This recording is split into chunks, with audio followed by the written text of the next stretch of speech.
오늘은 어버이날이죠.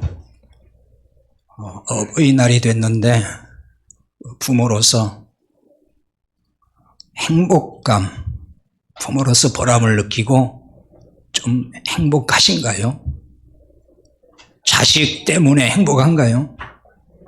그런 분도 계시겠지만은 또 한편으로는 나는 지금 자식 때문에 속을 썩고 있습니다 그러면서 행복이 뭡니까? 이런 분도 아마 계실지도 모르겠습니다.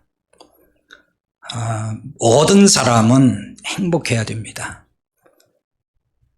부모는 특별히 또 행복해야 됩니다. 특히 나이 많아서 늙어서 행복해야 됩니다. 황혼이 가까울수록 행복해야 되지 않겠습니까? 젊어서는 고생도 하고 또 힘들게 살았다고 할지라도 그 노년에는 행복해야 되지 않겠어요? 고생하고 힘든 일이 있다고 해서 물론 꼭 불행한 것은 아니지만 그래도 아무튼 나이가 좀 많아질수록 더 행복해야 되지 않나 싶습니다. 그런데 꼭 그렇지만 않지요. 이 세상 이치라는 게 꼭 그렇게 돌아가는 것만은 아닙니다. 아니 누가 행복하기 싫어서 행복하지 않은 겁니까? 이렇게 말할 분도 있을 거예요. 사실 그렇죠.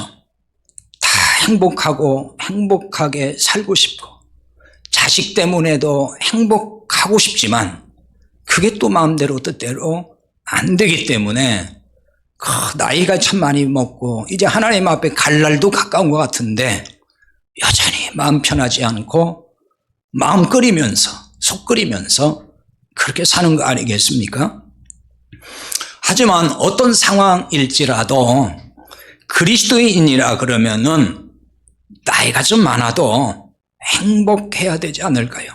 물론 상황을 보고 현실을 보고 또 여러 가지 지금 눈앞에 벌어진 일을 보면은 행복할 수 없는 그 상황이고 현실이 그렇지만 그래도 우리가 예수 믿고 하나님께 소망을 두고 사는 사람이라면은 행복해야 되지 않느냐 하는 것입니다.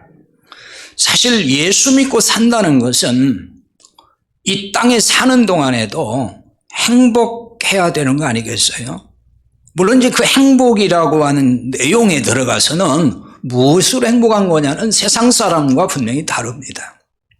아무튼 예수 믿고 사는 것은 하나님 나라에 궁극적으로 이제 가서 거기서 영원한 행복을 누리지만 이 땅에 사는 동안에도 행복하게 사는 것이 맞습니다. 근데 무엇보다도 신앙생활에서 행복해야 됩니다. 그리스도인이 신앙생활이 아닌 이 세상 즐거움에서 행복을 찾는다 그러면은 이게 과연 정상일까요? 세상 즐거움보다는 신앙생활에서 행복을 찾아야 됩니다. 신앙생활에서 행복하려면은 기본적으로 교회 생활이 행복해야 합니다. 교회 생활이 행복하려면은 교인들과의 관계 형성이 참 중요합니다. 왜냐하면 교회 생활이라는 것은 나 혼자 하는 게 아니잖아요. 교회는 주님의 공동체, 주의 몸의 공동체로서 우리가 그 몸에 붙어 있는 지체이기 때문에 교회 오면은 함께 예배드리고 함께 만나는 것이고 함께 교제를 해야 되기 때문에 서로 교인들 간의 이 관계가 굉장히 중요하죠. 근데 교인들과의 교제를 원만하게 할 수 있는 중요한 요소가 있어요. 그중 하나가 꼰대 소리를 듣지 않는 겁니다. 최근에 이 꼰대란 말이 많이 회자되고 있어요. 근데 얼핏 생각하면은 교회 생활의 행복과 꼰대와 뭔 상관이 있습니까? 이렇게 이제 의문을 가질 수가 있습니다. 상관이 없을 것 같지만 또 생각해 보면은 이 밀접한 관계가 있습니다. 꼰대의 의미를 알면은 왜 상관이 있는지 알 수가 있어요. 이 꼰대란 말은 우리 기성세대가 어렸을 때 또 학생 시절에 그 은어로서 썼던 말이에요. 여러분도 아마 젊었을 때에 그런 말을 친구들과 함께 사용을 했을 거예요. 아버지라든지 선생님 등 나이 많은 어르신들을 부를 때에 썼던 용어가 꼰대입니다. 저도 어릴 때 썼던 생각이 나는데요. 혹은 이제 구태연한 어떤 사고방식을 강요하는 직장 상사라든지 노인을 가리킬 때 꼰대라고 그렇게 지칭을 했어요. 자기 경험을 일반화해서 자기보다도 나이 어린 사람이라든지 혹은 직장에서 자기보다 지위 낮은 사람에게 강요하는 사람들이 있죠. 자신의 경험인데 그걸 일반화시키려고 그래요. 그래서 자기보다 어린 사람에게는 자꾸만 그걸 주입하면서 요구하고 또 낮은 그 직위에 있는 사람에게도 강요할 때가 있어요. 실에 뒤떨어진 낡은 사고방식을 가지고 있어요, 사실은. 그러니까 젊은 사람이나 다른 세대가 보면은, 야, 저건 정말 낡은 사고방식이고 이 시대에 통용할 수 없는 가치관이라고 보는데, 소위 시대착오적인 생각을 하는 분인데 그걸 가지고 계속 강요하고 그야말로 잔소리를 해요. 설교한다 그러죠. 이런 사람 보고서 꼰대라고 하는 것입니다. 그래서 꼰대 소리 듣는 사람의 특징이 있어요. 항상 누군가를 가르치려고 합니다. 사람은 나이가 어리든지 많든지 간에 평생 배워야 할 사람이에요. 배워야 됩니다. 그런데 자신은 배워야 될 사람이 아니라고 생각을 해요. 가르쳐야 될 입장이라고만 생각한다는 거죠. 그래서 일방통행에 아주 익숙합니다. 일방통행식의 사람하고는 소통이 잘 안 됩니다. 왜냐하면 자기 주장만 펼치거든요. 자기 말만 해요. 상대가 말할 때는 잘 안 들어요. 일방적으로 자기 얘기만 해요. 자기 말이 옳다는 거죠. 그러니까 마치 이게 진리와 같다는 거예요.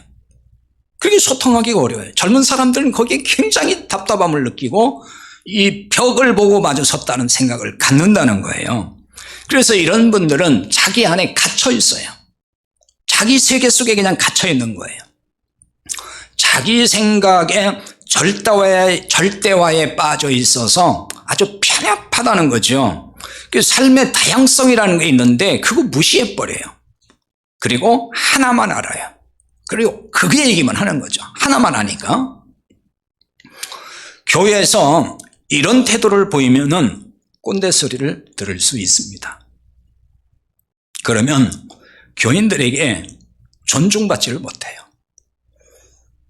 기피하는 대상이 되는 거죠. 왜냐하면 늘 만나서 얘기해보면 자기 주장만 얘기하는 거예요. 자기 생각만 옳다고 얘기해요. 자기 경험이 그게 마저 보편화된 줄 알지만은 그게 아닌데 계속 그런 얘기만 하는 거예요. 특히 이 현대 젊은이들은 이 꼰대질 하는 사람들을 보통 싫어하는 게 아닙니다. 꼰대 취급받아서 기피 대상이 되면은 소외감을 가질 수가 있어요. 이게 자신이 왜 그런지는 잘 모르거든요, 그게. 왜냐하면 교회에서는 그래도 대놓고 꼰대질 한다고 이렇게 얘기 안 합니다. 근데 본인이 이제 느껴요. 자신을 가까이 하지 않으려고 한다는 걸 느껴요. 마치 자기를 기피하는 것 같은 생각이 들어요.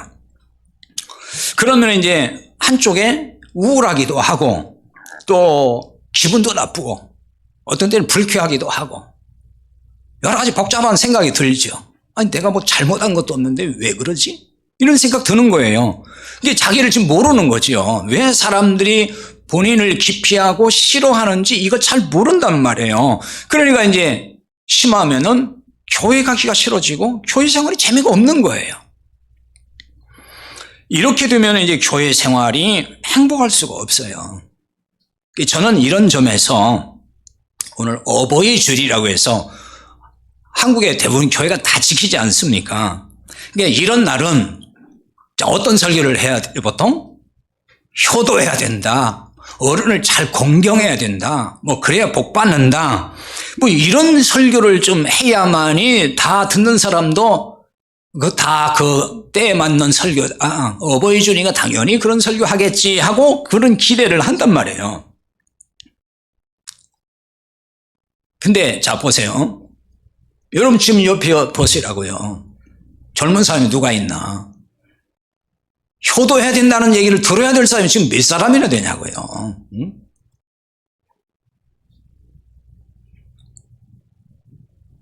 이런 교인이 별로 없어요. 그러니까 그런 설교를 들어야 될 사람이 많아야 그 설교를 하는 건데 그런 설교를 들어야 될 사람이 별로 없으니까 그런 설교를 하면은 나하고 상관없는 설교를 듣는 사람이 더 많은 거예요.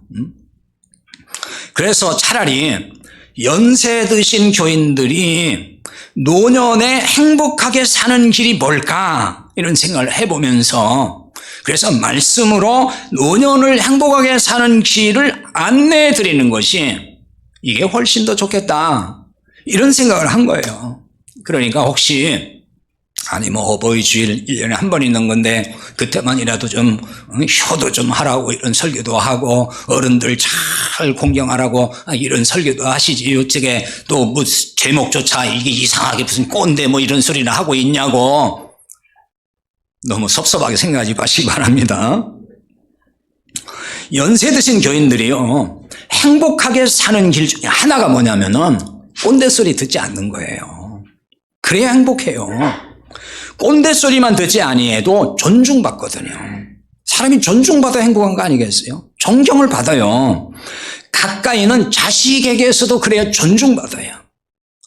근데 자식도 나름이긴 하지만 부모가 정말 꼰대질 하면은요, 자식도 부모에 대해서 이렇게 존중하지 않아요. 그러니까 부모가 어떤 말을 해도 무시해버려요, 그냥. 안 들으려고 해요. 왜? 쓸데없는 소리 한다는 거지. 지금 세상이 어떻게 변하는지도 모르고 어떻게 우리 부모님은 항상 그 말씀을 20년 전에 말씀 지금도 하고 30년 전에 하셨던 말씀 지금도 하고 어떻게 변함없이 저렇게 변함없이 말씀하실까? 그거 안 들어요. 앞에 있으니까 물론 듣는 신용을 하죠. 그러나 속으로는 딴 생각 그냥 그러세요. 그래서 이렇게밖에 안 한단 말이에요. 그런데 좀 버릇없는 자식 같으면 이제 되받죠. 어떻게 그런 말씀 자꾸 하시냐고.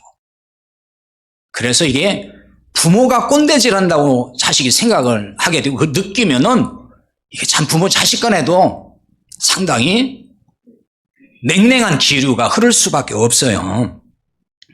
교회에서도 마찬가지예요. 그나마 좀 젊은 교인들에게 존경받고 존중받으려면은 이 꼰대 소리를 들어서는 안 되는 겁니다. 그러면 어떻게 해야 꼰대 소리를 듣지 않을 수 있을까요? 그것은 속사람이 나날이 새로워지는 것입니다. 오늘 16절에 이렇게 말씀했죠. 그러므로 우리가 낙심하지 아니하노니 우리의 겉사람은 낡아지나 우리의 속사람은 날로 새로워지는도다. 자, 이 말씀은 뭐 이게 꼰대와 무슨 상관이 있는 말씀이냐고 이제 할 것 같아요. 언뜻 보면 그렇죠. 이게 뭐 꼰대와 무슨 상관이냐. 그런데 여기에 답이 숨겨 있다고요. 자, 겉사람은 낡아진다 그랬어요. 겉사람이 뭐죠? 육체를 말하는 거예요. 육신은 낡아진다는 건데요. 낡아진다는 말은 점점 약해지고 무너져 간다 이런 뜻이에요. 이건 1차적으로 어떤 의미가 있냐면은 지금 이 상황은 초대교회 성도들이 환난과 고난받는 것을 그 배경을 통해서 얘기를 하는 거예요. 초대교회 예수 믿기 얼마나 힘들었습니까? 박해받잖아요. 쫓겨다니고 다 빼앗기고. 그러니까 건강관리하기도 쉽지 않았어요. 병들고. 그러니까 육체가 어떻게 되겠어요? 점점 쇠약해지는 거예요. 쇠퇴해지는 거예요. 그러니까 1차적으로 그 얘기하는 거예요. 초대교회 성도들이 그 신앙을 지키는 일 때문에 박해받고 핍박을 받고 여러 가지 어려운 상황에 처하니까 몸이 점점점 쇠해진다는 거예요. 약해지고 있다는 얘기를 하는 것입니다. 환난과 박해가 아니라도 우리 육신은 나이가 들면 들수록 어떻게 되죠? 강해지나요? 약해집니다. 여러분 연세 이게 드신 분들이 많으신데 젊을 때하고 비교하면은 지금 많이 다르잖아요. 지금 몸 상태가. 10년 전하고 다르고 20년 전하고는 또 다르고 이건 뭐 계속 달라지고 있어요. 하루가 다르게 또 변할 때도 있죠. 벌써 70, 80 넘어가면은 하루가 다르게 느껴진다고 하는 말씀도 하셔요. 그런데 속 사람은 날로 새로워진다 그랬어요. 속 사람은 날로 새로워진다. 그 속 사람이 뭘까요? 속 사람은 뭐 여러 가지 넓은 의미에서도 적용이 가능한데요. 영, 우리 영이 있잖아요. 혹은 마음이라고도 하고 또 어떤 그 자, 뭐 이렇게 뭐 여러 가지로 적용할 수가 있습니다. 우리의 속, 육체가 아닌 우리의 속 사람. 이게 나날이 새로워진다는 뜻이에요. 근데 늙어가면 누구나 속 사람이 새롭게 된다는 말이 아니에요. 늙어갈수록 누구나 속 사람이 새롭게 된다 그러면 얼마나 좋겠습니까? 물론 나이는 먹었어도 마음은 청춘이다 뭐 이런 분들 있긴 해요. 그런데 말씀은 그렇게 하지만은 사실은 그렇지도 못해요. 그럼 누가 이렇게 속 사람이 새롭게 될 수 있을까요? 기본적으로 복음을 듣고 구원받은 사람이어야 합니다. 자주 말씀드리지만은 구원받았다는 것은 교회 다닌다는 얘기가 아니에요. 교회만 다닌다고 구원받은 건 아닙니다. 성령으로 거듭난 사람이어야 합니다. 그게 구원받은 사람이에요. 그러니까 이런 사람은 육체가 쇠해져 가도 속 사람은 나날이 새로워진다는 것입니다. 여기 새로워진다는 말씀은 갱신한다는 뜻이 있어요. 갱신. 이 갱신이라고 하는 것은 고쳐서 새롭게 한다 그런 뜻입니다. 지난날에 가지고 있었던 우리가 예수 믿기 전에 복음을 깨닫지 못했을 때 이 세상 속에 살면서 가지고 있었던 여러 가지 구습이 있습니다. 옛 생활이 있잖아요. 세상 가치관이 많아요. 근데 예수 믿고 왔음에도 불구하고 여전히 구습을 쫓는 옛 행실이라든지 또 세상의 잘못된 가치관을 그대로 여전히 가지고 그걸 버리지 못하고 살 때가 많죠. 즉 복음적 삶과 역행하는 것들이 여전히 우리 안에 있을 수가 있어요. 이것들을 하나씩 하나씩 고쳐서 바꾸는 것을 말하는 거예요. 여기 새로워진다는 건 그런 뜻이에요. 자신의 잘못된 습관이라든지 생각을 고치고 바꾸는 일들이 나날이 계속된다는 말이에요. 갱신을 거듭할수록 더 영적으로 새로워지는 것이고 성숙해 가는 겁니다. 그래서 이런 사람들은요, 계속 갱신을 하기 때문에 더 인격적인 사람으로 바뀝니다. 다 인격적이긴 하지만은 그래도 때때로 우리 안에 못된 기질과 성품들이 인격적인 내 자아를 망가지게 할 때가 있잖아요. 근데 더 인격적인 사람으로 바뀌는 거예요.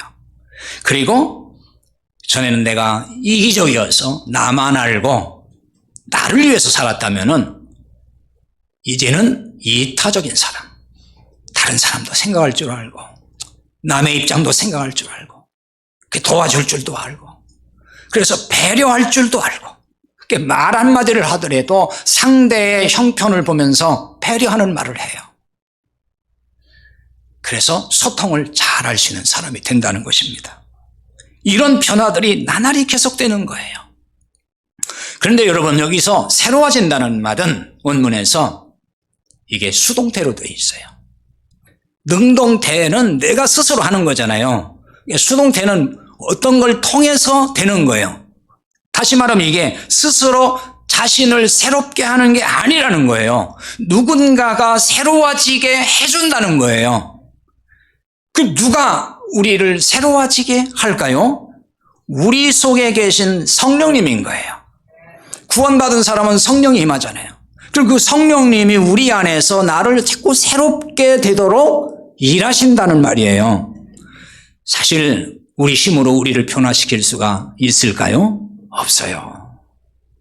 우리가 살지만은 결심도 해보고 또 어떤 걸 단호하게 결단도 내려보고 그래서 막 금식도 해보고 별거 다 해보지만은 안 되는 거 많잖아요. 내 성질은 안 고쳐질 때가 많다고요. 우리가 우리 힘으로 내 안에 있는 그 쓴뿌리, 잘못된 것들, 이거 잘 안 돼요. 내가 안 되는 거예요. 내 힘으로 안 된다는 것입니다. 성령이 우리 안에서 새롭게 되도록 일하실 때에 비로소 하나씩 하나씩 정리돼 나가는 거예요. 우리 힘으로 변화시킬 수 없지만 성령의 능력은 우리를 변화시키는 것입니다. 성령님은 우리 안에서 잠자듯이 가만히 계시는 게 아니에요. 로마서 8장 26절에 보면 성령이 우리 연약함을 도우신다 그랬어요. 성령이 우리 안에 오셔서 우리 연약함을 도와주시는 거예요. 우리와 함께 하셔서. 그래서 우리를 자꾸만 바꿔나가도록 성령이 일하신다는 것입니다. 이런 변화를 경험한다 그러면은 이런 사람은 성령으로 거듭난 사람일 것입니다. 그러면 성령님이 우리 안에서 어떤 일을 통해서 이런 변화를 주고 새롭게 할까요?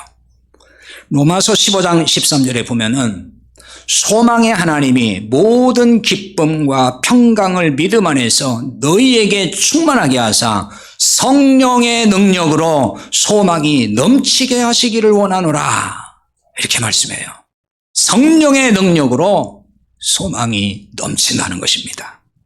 쉽게 말하면요, 성령님이 우리 안에서 소망이 넘치도록 일하신다는 거예요. 그럼 이 소망은 어떤 소망일까요? 세상에서 만사형통하고 뭐든지 다 잘 된다고 하는 그 소망을 넘치게 준다는 걸까요? 아니면은 내가 이렇게 병들고 아프지만은 그래도 다 고쳐주고 그래서 100세 시대 너는 120살, 150살, 200년도 살 거야. 뭐 이런 소망을 준다는 말씀일까요? 로마서 8장 24절에 이렇게 말씀해요. 눈에 보이는 소망은 소망이 아니다. 여러분 이해가 됩니까? 눈에 보이는 소망은 그게 소망이 아니라는 거예요. 성경은 그거 가르쳐요. 그런데 왜 자꾸 교회에 와서 이 눈에 보이는 소망이 소망이라고 그것만 바라보게 만들고 그것 달라고 맨날 기도하냐고요. 그건 소망이 아니라는데. 그렇잖아요. 성경을 봐야 돼. 그러니까 성경이 뭘 가르치는지. 성경이 말하는 소망은 땅의 소망이 아니에요. 딱 한 가지입니다. 하늘의 소망이에요. 하늘의 소망이 넘치도록 성령님이 능력으로 우리 안에서 일하신다는 거예요. 그러므로 진짜 성령이 임하면은 하늘의 소망으로 나날이 충만해지는 것입니다. 자, 다시 본문으로 돌아와서 18절 봅니다. 우리가 주목하는 건 보이는 게 아니요 보이지 않는 것이니 보이는 것은 잠깐이요 보이지 않는 것은 영원함이라 그랬어요. 보이는 걸 바라보는 게 아니라 보이지 않는 걸 바라본다는 뜻이에요. 그럼 보이는 게 뭐예요? 보이는 게 이 세상을 말하는 거예요. 눈에 육안으로 보이는 것. 보이지 않는 것은 육안으로 볼 수 없는 하나님 나라예요. 이건 믿음의 눈으로만 보는 거잖아요. 이 하나님 나라예요. 근데 바라본다는 말은 소망을 의미하는 것입니다. 누가 눈에 보이지 않는 하나님 나라의 소망으로 충만할까요? 거듭나서 성령의 능력으로 소망이 충만해진 사람이에요. 예수 믿고 성령 받은 사람이 눈에 보이는 세상 것의 소망이 가득하다면은 진짜 구원받은 사람인지 정말 성령이 임한 사람인지를 한번 의심해 봐야 돼요. 진짜 구원받은 사람은 성령이 임하면 성령이 우리 안에서 어떤 소망을 자꾸 일으켜준다고요? 하늘의 소망을 품도록 일하시는 거예요. 그러니까 이 땅의 눈에 보이는 것에 소망을 두게 하지 않는다는 거예요.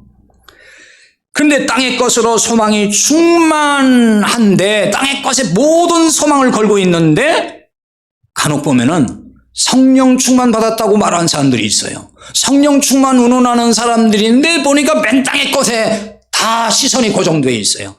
그게 성령 충만한 건가요? 그건 자기 생각인 거지.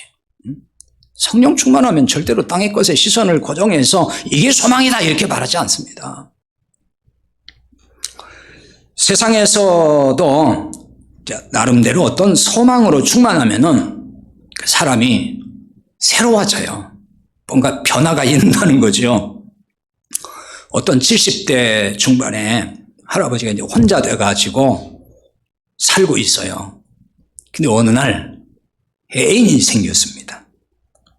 그러자 그때부터 생기가 돌고 생활이 막 달라지기 시작했다는 거죠. 상대 여인이 어떤 분이냐면은 60대 초반인데 나이보다는 훨씬 젊어 보이고 세련됐다는 거예요. 그래서 이제 70대 중반의 할아버지가 그 상대 여성을 사귀면서 잘 보여야 될 거 아닙니까? 그러니까 엄청 노력을 하는 거예요. 전에는 그냥 옷도 대충 입고 그랬는데 이제 옷도 엄청 신경 써서 입고 그야말로 패션에 이제 관심이 많아요. 운동도 열심히 하고 근력을 키워서 내가 더 튼튼하게 살아야 된다 이런 생각으로 운동도 열심히 하고 건강도 잘 챙기고 이렇게 합니다. 그러니까 아무 소망 없이 홀로 살 때와 비교하면은 정말 나날이 새로워지는 거예요. 나날이. 사람이 내일에 대한 기대가 없어요. 즉 소망이 없다는 거죠. 그럼 무기력에 빠질 수가 있어요. 삶에 의욕이 없는 거죠. 그러니까 이런 사람은 자신을 변화시키고 가꾸려는 노력을 하지 않습니다. 그래서 소망이 없는 사람은 이 육체가 노쇠하면서 속 사람도 같이 노쇠해 가는 거예요. 이런 사람은 과거 좋았던 시절의 그 시간에 멈추어 있을 여지가 높아요. 그래서 미래를 위해서 어떤 노력을 하지 않습니다. 그리고 항상 캐캐묵은 이야기만 늘 꺼내놓습니다. 이런 사람은 꼰대 소리 들을 가능성이 매우 높아요. 지금은 그런 소리 안 듣더라도 그렇게 될 가능성이 많다는 거예요. 진짜 하나님 나라의 소망으로 여러분 충만해지면은 어떤 사람이 될까요? 어떤 노력을 할까요? 복음을 모르는 사람에게 하나님 나라의 복음을 전해주려고 노력을 하겠어요? 안 하겠어요? 하는 거예요. 은혜와 믿음으로 가는 하나님 나라의 기쁜 소식을 알리고 싶지 않겠어요? 그냥 나만 알아야 되겠다 이러겠습니까? 진짜 그거 깨달으면은 자꾸 알리고 싶은 거예요. 성령님이 우리 안에 계시면은 이런 마음과 열심을 주시는 겁니다. 은혜의 복음을 깨닫게 하심으로 열심 내게 하시는 거예요. 은혜의 복음을 깨닫게 되면 모르는 사람에게 알리고 싶은 열망이 생기도록 성령님 우리 안에서 그렇게 일하시는 거예요.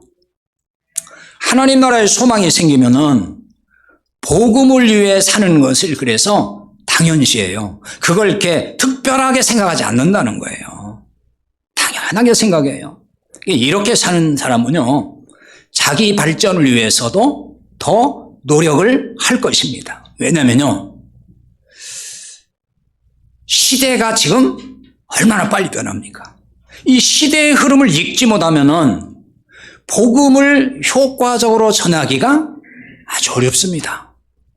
현대 복음을 제대로 전한다는 게 쉬울까요? 굉장히 어렵습니다. 지금 얼마 전에도 일간지에서 기독교의 그 신뢰도, 한국교회 신뢰도 문제를 설문조사에서 발표한 게 있죠. 타 종교하고 비교할 때 꼴찌예요, 지금. 그리고 소위 MZ세대, 10대, 20대, 아예 관심 없어요. 교회에 대해서. 관심 없습니다. 그런 세대가 계속 이제 자라고 있고 그런 세대로 바뀌고 있는데 그들에게 복음을 어떻게 전하겠느냐는 거예요. 아예 관심이 없는데. 참 지금 어떻게 보면은 굉장한 지금 절벽 가운데, 인구 절벽이라고 하지만은 이제 복음을 전해서 생명을 구원하기에 어떤 그 절벽 가운데 놓여 있는 시대 속에 우리가 지금 서 있는지도 몰라요. 정말 답답한 현실 속에 우리가 있거든요.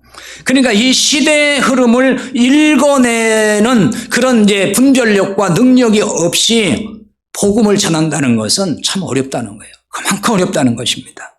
그래서 진짜 복음을 위해 사는 사람은 끊임없이 공부를 해야 돼요.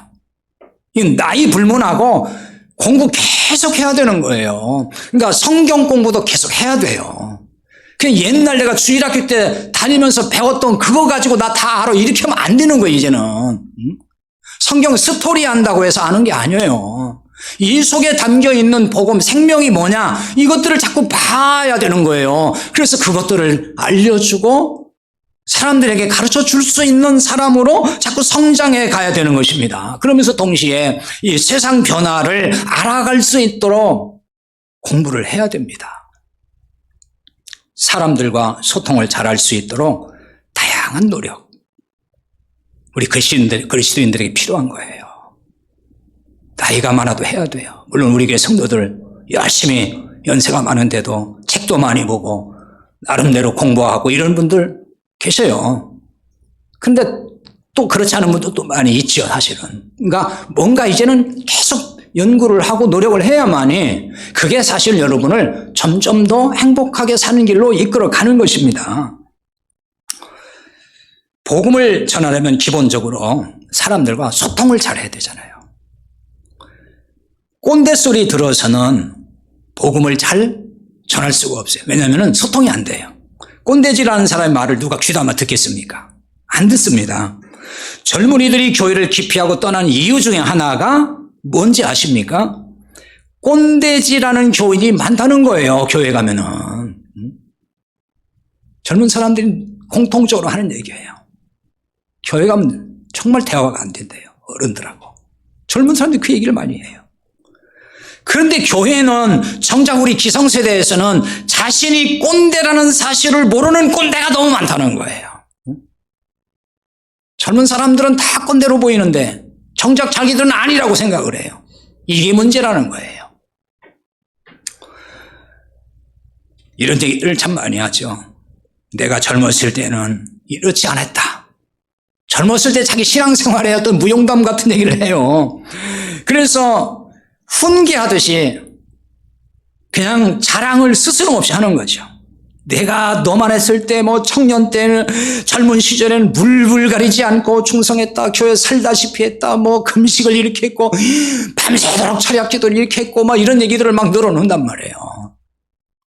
그러면서 이제 가르치잖아요. 문제는 가르치는 기준이 항상 과거의 자신이에요. 수십 년 전에 있었던 그게 기준이 돼요. 거기에 멈춰 있거든요, 자기. 신앙생활의 어떤 기준이 지금 거기에 지금 서 있는 거예요.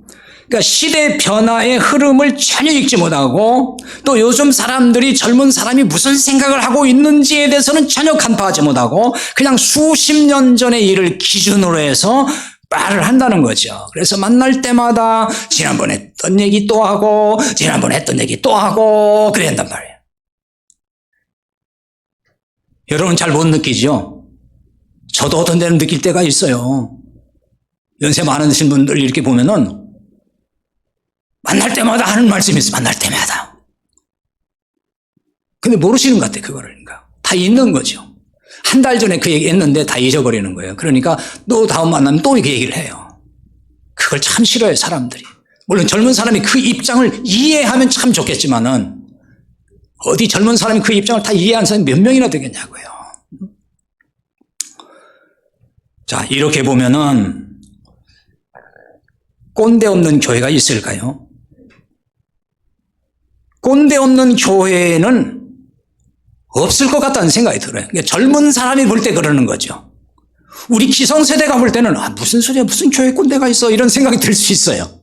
저나 여러분의 사실 다 같잖아요. 그런 생각이 들 수 있습니다. 담임 목사부터 꼰대일 수 있어요. 어쩌면 제일 변하기 어려운 사람이 목회자예요. 그래서 그런 얘기 들을 수 있는 거예요. 또 장로님이나 권사님들도 꼰대일 수 있어요. 그래서 저도 꼰대 소리 들을까 봐서 굉장히 부심한다고요. 내가 그런 소리 들으면 안 된다. 나름대로 노력은 하는데 모릅니다. 그거는 또 상대가 어떻게 느끼는지 모르니까. 그런데 여러분, 나이 많은 교인만 꼰대 소리 듣는 건 아니에요.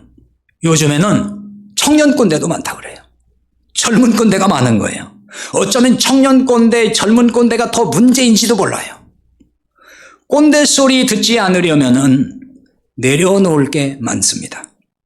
뭘 내려놓아야 되겠습니까?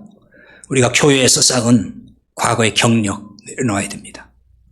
과거에 교회에서 내가 했던 공로 다 내려놓아야 됩니다. 자기의 이거 다 내려놓아야 됩니다. 과거의 교회를 위해서 아무리 헌신과 충성을 했다 할지라도 그거 다 내려놓고 이제 다 다 잊어야 됩니다. 그렇지 않으면요, 과거에 그 얘기를 할 수밖에 없어요. 계속. 종종 과거 열심히 했던 일들을 은연중에 자랑하고 꺼낸다 그러면은 그게 잊은 게 아니에요. 잊었다고 하면서도 늘 그거 생각하는 거거든요. 자기 공로, 자기 의를 마음에 품고 사는 것이 아닐 수가 없어요. 이런 마음으로 교회 다니면은 꼰대 기질이 다분한 사람이다, 이렇게 봐야 돼요. 여러분, 하나님 나라의 소망이 있다는 말은 하나님의 은혜를 깨달은 거예요. 하나님의 은혜를 깨닫지 못한 사람은 하나님 나라의 소망을 두지 않습니다. 하나님의 나라는 값없이 주시는 은혜로 가기 때문에 그런 거예요. 은혜를 깨달았다는 말은 자기 공로, 자기 의의가 전혀 없다는 걸 아는 거잖아요. 그게 은혜를 깨닫는 사람인 거예요. 자기 공로나 자기 의의가 0.001%도 없다는 거를 아는 거예요. 그거 알면은 꼰대질 할 수가 없어요. 하나님의 은혜로 구원받았고 하나님 은혜로 살고 있는데 어떻게 꼰대질 하겠습니까? 남에게 말이 많으면 그게 꼰대일 수 있어요. 말이 많아요. 은혜로 사는 걸 아는 사람은 남에게 할 말이 없습니다. 할 말이 없어요. 왜? 내가 뭐 잘한 것도 없고 잘난 것도 없으니까 하나님 앞에 내 그 존재를 알아요. 그러니까 별로 할 말이 없어요. 말이 많은 것은 뭐냐? 내가 자랑거리가 좀 많은 거예요. 내 과거에부터 시작을 해야 내가 이런 사람이고 내가 이런 일을 했고 그러니까 할 말이 많은 거예요. 그냥 계속 일을 하는 거예요. 그런데 모든 것이 하나님의 은혜라고 생각이 되면은 할 말이 그러니까 없어지는 거죠. 별로 내세울 것도 없고 자랑할 게 없는 거예요. 여러분, 무엇으로 행복하게 살고 싶습니까? 사람들이 추구하는 행복의 요소가 셀 수 없이 많이 있어요. 그 중에 빼놓을 수 없는 게 사람에게 인정받고 존경받는 걸 겁니다. 사람은요, 누구나 인정받고 존경받을 때 행복해집니다. 행복감을 그때 느껴요. 그것은 나이와 상관이 없습니다. 누구나 다 그렇죠. 그 꼰대의 3대 멘털리티라고 하는 게 있어요. 첫째는 뭐냐? 사고의 경직성. 두 번째는 공감력 부족. 세 번째는 인정받고 싶은 욕구라고 그래요. 인정받고 싶은 욕구. 그러니까 인정받을 때 사람이 행복하잖아요. 이거는 노인은 말할 것도 없고 젊은이도 마찬가지죠. 다 인정받을 때 행복해요. 그런데 서로 인정하지 않을 때 그게 마찰이 생기고 힘들어지는 거거든요. 가정에서도 부모가 자식을 인정해주면 자식이 행복해지고 즐거워하는데 부모가 자식을 인정을 안 해요. 네가 그따위로 하면서 뭐 이런 식으로 항상 핀잔이나 하고 책망이나 하고 그 자식도 부모를 또 그럼 인정을 안 해요. 제가 이렇게 힘들 때 부모님 뭐 하셨습니까? 뭐 이런 식인 거예요. 내 뒷바라지 제대로 하셨습니까? 인정은 안 하려고 해요. 그런 마찰이 생기잖아요. 서로 인정할 때 서로 행복한 거죠. 그러나 인정하는 거 되게 중요하지만은 인정받는, 역설적으로 사는 목적이 인정받는 데 있다면요, 인정받지 못해요. 인정받는 게 목적인 사람은 이 기회만 되면은 자기 존재감을 드러내려고 하거든요. 그래서 과거에 경험한 소위 성공 방정식을 알려주고 싶어서 말을 많이 하게 되는 거예요. 여러분, 다 지난날 이렇게 돌아보면은 내가 해서 잘 된 일이 많이 있잖아요. 성공한 게 참 많아요. 살아온 경험들 속에서 전해주고 싶은 거 참 많거든요. 그 중에서 또 교회 안에서도. 그러니까 여러 가지 하고 싶은 일이 참 많은 거예요. 교회에서 내가 이렇게 했더니 주일학 교사할 때 이렇게 했더니 애들이 많이 늘어났고 또 이렇게 했더니 전도도 많이 됐고 자기 나름대로 어떤 그 수십 년 전에 했던 방식들이 있거든요. 소위 말하면 그게 성공 방정식인 거예요. 그때 이렇게 했더니 됐다는 거예요. 근데 그거를 시대가 이렇게 많이 변했는데도 그게 또 맞다고 생각을 해서 계속 그거 알려주고 강요할 때가 있다는 거예요. 그건 뭐냐면은 인정받고 싶어서 그런 얘기를 하는 거거든요. 내가 과거에 이렇게 성공했다는 거죠. 성공한 사람이었다. 너도 한번 해봐라. 그 얘기는 결국은 자기가 인정받고 싶어서 그런 거예요. 근데 이런 식으로 이제 존재감을 드러내는 거거든요, 그게. 이제 존재감을 드러내려고 하면은 그 순간부터 꼰대 소리 들을 수밖에 없어요. 이게 꼰대로 보이기 시작하면은 존경했던 사람에게도 존경심이 사라져요. 존경하지 않는 사람에게는 사람들이 이렇게 가까이 가려고 하지 않아요. 그런 마음이 생기지 않습니다. 연세 많으신 성도 중에는 드러내지 않고 봉사하고 헌신한 분들이 있습니다. 이런 분들은 젊은이에게 과거에 봉사했던 자기 방식을 요구하지 않습니다. 수십 년 전의 교회 생활 방식을 지금도 유효하다고 그렇게 억지 부리지 않아요. 이런 성도들은 그냥 조용히 교회를 위해서 봉사하고 헌신하는 것을 행복으로 여깁니다. 그래서 교회가 어려울 때에는 또 어떤 시험거리가 올 때는 누구를 탓하지 않고 누구를 원망하지 않고 남몰래 눈물로 기도합니다. 교회 재정이 어렵다는 말을 들으면 아무도 모르게 힘껏 불지를 내놓기도 합니다. 이렇게 사는 분이 하나님 나라의 소망으로 사는 성도가 아닐까요? 적어도 이런 성도는 꼰대 소리를 듣지 않을 것입니다. 그래서 누구나 좋아하고 존경합니다. 인정해 줍니다. 존경받으려고 이렇게 사는 게 아니지만은 그러나 존경을 받습니다. 그래서 행복한 것입니다. 여러분, 노년의 행복이 여기에 있습니다. 보이는 이 세상은 잠깐입니다. 인정받는 것도 잠깐이고 존경받는 것도 잠깐이고 높아지는 것도 잠깐이고 다 잠깐입니다. 잠깐 있다가 사라질 것들에서 행복을 찾지 말아야 돼요. 다 허무한 거예요. 영원한 하나님의 나라를 소망하면서 복음을 위해서 헌신의 삶을 사는 그 삶에서 진정한 행복을 맛보고 거기서 행복을 누릴 수 있어야 돼요. 이게 예수 믿는 사람이고 이게 예수 믿는 노인일 거예요. 연세가 많을수록 우리의 행복을 이제는 여기서 찾아야 됩니다. 인생 황혼기에 접어들었다면 더욱 이런 행복을 누려야 하지 않겠습니까? 그러다가 하나님이 어느 날 부르시면은 할렐루야 외치면서 하나님 나라에 들어가는 복된 성도가 되기를 바랍니다. 기도합시다.